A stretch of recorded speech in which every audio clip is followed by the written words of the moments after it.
New ইয়র্কের buffalo শহরে বন্দুক হামলায় 2 বাংলাদেশি নিহত হয়েছেন। শনিবার দুপুরে ইস্ট সাইডের জেনার স্ট্রিটের একটি বাড়িতে এই ঘটনা ঘটে।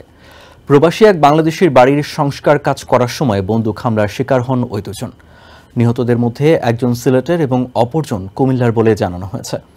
কেন এই হামলার ঘটনা ঘটেছে তা জানা যায়নি। নিউ ইয়র্কের বাফেলোতে বন্দুক হামলায় 2 বাংলাদেশি নিহত হওয়ার ঘটনায় ব্যাপক চাঞ্চল্য ছড়িয়ে পড়েছে। শনিবার দুপুরে 12:30টার দিকে ইস্ট সাইডের জেনার স্ট্রিটে এই বন্দুক হামলার খবর পায় পুলিশ। ঘটনাস্থলে পুলিশের সোয়াট টিমকেও দেখা যায়। সংশ্লিষ্ট এলাকায় নিষিদ্ধ করা হয় চলাচল।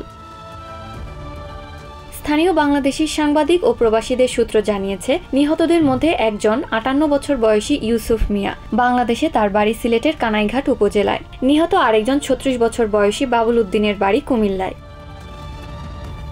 পুলিশ জানায়, নিহতদের মধ্যে একজন ঘটনাস্থলে মারা যান। হাসপাতালে নেয়ার সময় আরেকজনের মৃত্যু হয়।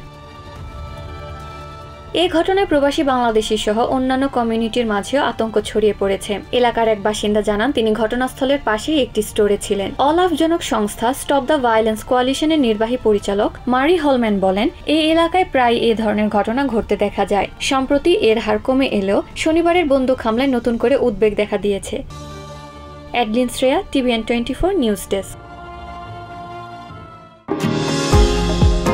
নিউ ইয়র্ক থেকে সম্প্রচারিত TVN 24 টেলিভিশন বিশ্বজুড়ে বাঙালির কণ্ঠস্বর।